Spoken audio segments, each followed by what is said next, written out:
Okay, cool. Yeah, so we're just going to give a little overview of our journeys so far, like with this incarnation. Just going to give a little an overview and a wide lens of what we've experienced and how we came to this point of now sharing information with you guys.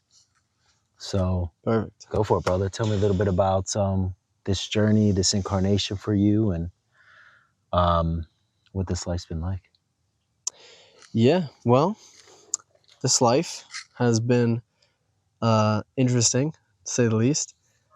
We'll just start from the beginning. I mean, had a good family life, Mm-hmm. very supportive parents, nothing too crazy or traumatic or dramatic, really. Just, I mean, we all have our things, but it wasn't nothing too crazy.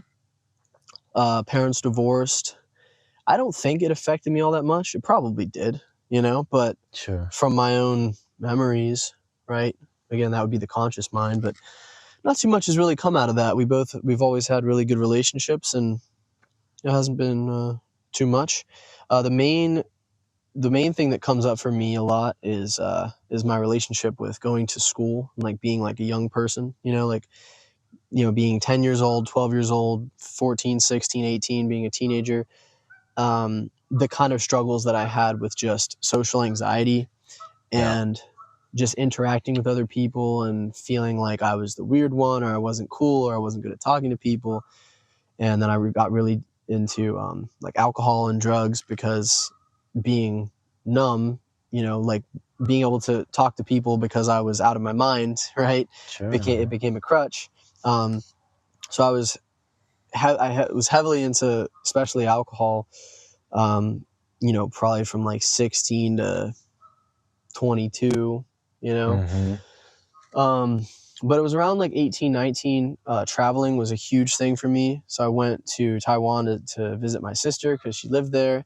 And just that experience of traveling and getting out from hating school to feeling so confined to having so much freedom and such an experience of being in a new country, in a new place, in a new culture, that just blew my mind. And that was around the time I was getting into spirituality. And it really all just culminated at the same time, where I was like, whoa, this brand new world. Like, I could do anything. I could go anywhere. I could be anyone. Mm-hmm. Around the time I was learning these principles, got into Alan Watts and Taoism, and just kind of, playing the book, playing with meditation, and just, just becoming more spiritual and getting into yoga and stuff like that. Mm-hmm. And becoming like vegan for a long time, and, just experimenting. Was there anything that sparked that? I mean, over the travel, when you started to travel, you started to the spirituality started to kick in? I was always really sensitive, and I was always into like literature and stories and philosophy. But I don't know, I think it was just hard times. Like, it was just like dealing with like relationships, and just still struggling with like my self-image and my own self-worth, self-respect, self-image. So I think just on some subconscious level, I just wanted to search for peace, and Totally. Yeah, it's yep. and I resonate with that, dude. But yeah, that's I mean, we could go deeper, but I want to keep it a little summarized, and there's going to be a lot more to talk about, but For sure. But relatively normal, right? Whatever that means, normal upbringing. But just having struggles with people, the way that they were perceiving me, and the ways that I thought they were perceiving me, right? Which was more of it. But just not being secure within myself, that was a huge thing, and still to this day, I'm working on it. But I mean, feeling comfortable in your own embodiment. Comfortable in your own embodiment. Naturally confident, worthy. Yeah. Was that anything you struggled with? I didn't know it then. Yeah. But definitely. It's just like I wasn't like the cool kid, right? It's like cool kids got the girl, so I was like jealous, and I was like bitter, and I was like resentful, and like that was a lot of like school where I was just like, man, screw everyone, like this is bullshit. Like people are, but also just that environment, it's just hyper, like you just have this group of young people that are cruel, and like you just tough, in this institutionalized like place that felt like it killed off my creativity, and it just I hated it on a deep level. So kind of getting through that. Just yep. Speaking real quick to high school, not to cut you off, but Yeah.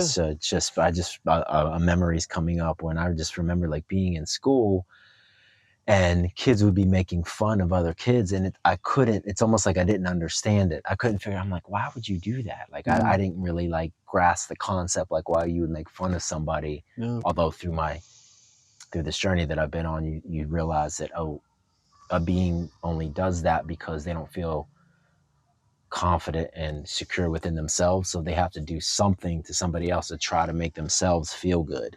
Yeah. Right. So they're doing it to try to make themselves feel good. Putting other people down, right, is the only way that they can at that state of consciousness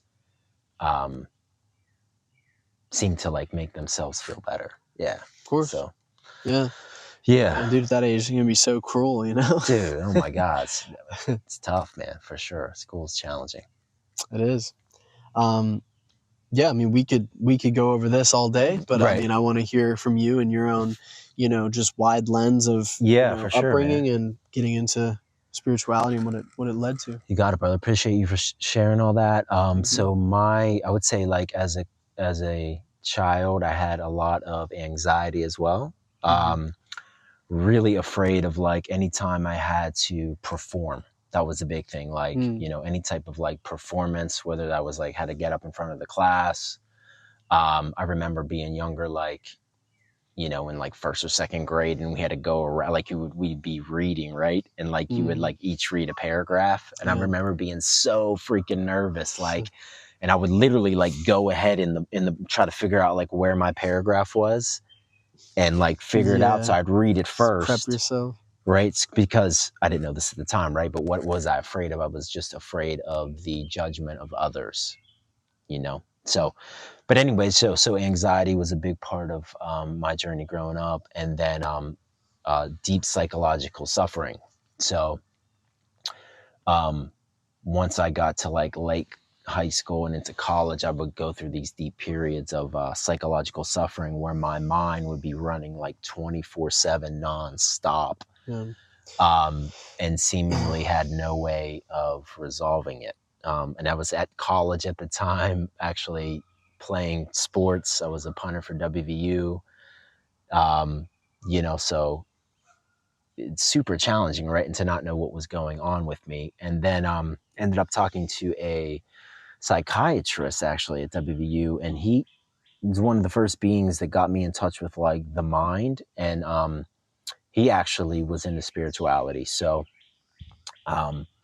we started chatting about spirituality a bit, and literally like intuitively, like a week later, I walked to the bookstore and I bought The Power of Now by Eckhart Tolle. This is back in like 2001 or 2002. And I immediately read the first page and I knew instantly, oh, that's why I'm suffering. It was just an immediate, I didn't even understand anything, but I knew immediately, like at a deep level, that's the answer to my suffering right there. So since then, it's been a 20-year journey of learning, growing, evolving, healing, remembering why I chose this incarnation, and then also why I experienced so much suffering was not by chance. It was actually on purpose. We don't have to get deep into that now, but so suffering is what led me to awakening, is what led me to. So that's also part of like the realm that we're in. Like psychological suffering is how you evolve out of the ego mind identity into heart-centered consciousness, right?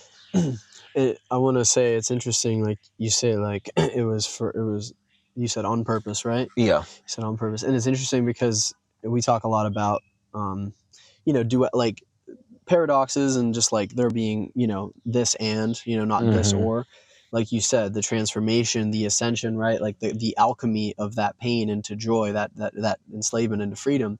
Yep. But you also have the on purpose of like, oh, like I have free will. And then you also realize, from like the Power of Now and those Taoist and Buddhist teachings, like we are the ones that create that suffering, right? Like not just from a like soul level, like, oh, we like told, we figured that this was going to happen. It was like in the now, we are the ones almost always, or some would say always, I mean, who knows, but right, that we are the ones that cause our own pain because of our attachments, because of our ability to judge ourselves and to harm ourselves with harmful self-talk and ruminating over things that we don't have control over. And that just, again, like you said, though, from that pain of that, when you can finally reflect on, oh, like I'm the one that's hurting myself, Yeah. not because there aren't people that can do harm in the world. There are, but it's like you understand that internal reflection and that power of your own consciousness. So like, oh, like I've been focusing on all these things that hurt me when there's all these things that I could be appreciating or whatever, and it's wisdom, and it's but you're right, it is on purpose. Whether it's, and I think it's this, but like multiple levels of like layers and levels, and levels and different timelines. But like we have the ability with our own consciousness to do great harm or great good to ourselves, just Absolutely. internally. Yeah, and that's the free will of, as free will beings of the Creator, we can create suffering for ourselves, and we can alchemize that and heal that and transform that. Mm-hmm. So yeah, this journey is unconscious and awakening, and what we're here to offer is the conscious path of waking up and healing those parts of yourself, and becoming whole again. Yeah. Becoming whole again. Yeah. It's the whole purpose, right? Totally, man. Squirrel. So anyways, yeah. So I think that's probably, like just a big snapshot of my journey, and how I got into how I was called into. I wasn't even looking, by the way, for, all I wanted was peace. You brought that up. Yeah. When you're in that state, and maybe some people will resonate with this, when you're in that much psychological suffering to the point where you might not be able to live another day, you don't care about anything else but peace. Yeah. Whether you can articulate that or whether not. you just that's right. Because if I don't find peace immediately, I'm gonna have to check out. That's basically. That's what I mean. I wanted to drink so heavily, and it wasn't suicidal.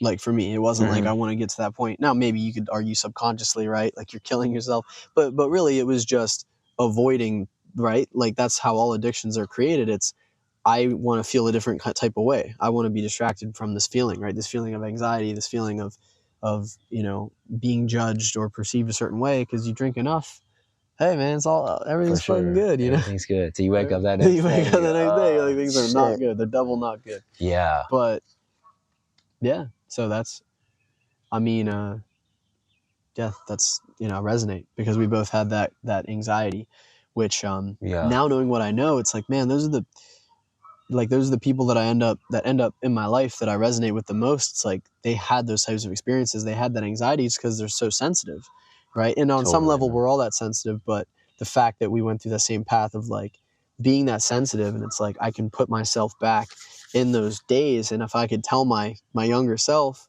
like, hey, like this is going to be your superpower, like all of this stuff, like you overcome this stuff, like you can overcome because you on some level chose this type of adversity, like you overcome that. Like imagine the person that is not naturally confident, the person that has to go through all that and then become confident. I mean, they've become so much, right? Not to say there's anything wrong with someone who's just naturally confident. Maybe their soul, in other incarnations did all that work, or who knows why. Yeah, who knows why. Yeah, definitely. But I think it's those are the coolest people, man. Gone through so much, and like you've really earned your stripes. You become someone new. Oh my god! And it's like, damn. Yeah. Some people go from homeless, addicted to heroin, to like, being a successful business owner or healthy or whatever. It's absolutely that's alchemy. This is quite of an amazing journey that we're on, and just to be a human being on this planet at this time, it's almost like you have to earn the right as a soul to be here, because it's super challenging, because you forget. You go through the veil of forgetting, and when you go into deep unconsciousness to have this experience. So it's challenging, but it's also amazing, and spiritual alchemy is like what we can go through, and we can transform ourselves and heal, and that's the amazing part of this journey that we're on.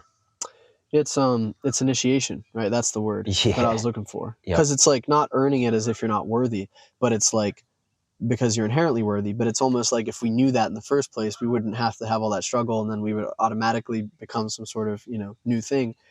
But that that process of finding that out and sifting through all that contrast, right? Like that is an initiation, right? You're not going to be the same. That's what alchemy is. Like there's a Absolutely. catalyst. You're never going to be the same thing. You're something new. Yeah. And that's what it's all about. Man, dude, that's good. We're gonna wrap it up with I would say just your journey's unique to you. Honor it. You're here for a reason. Nothing's by chance.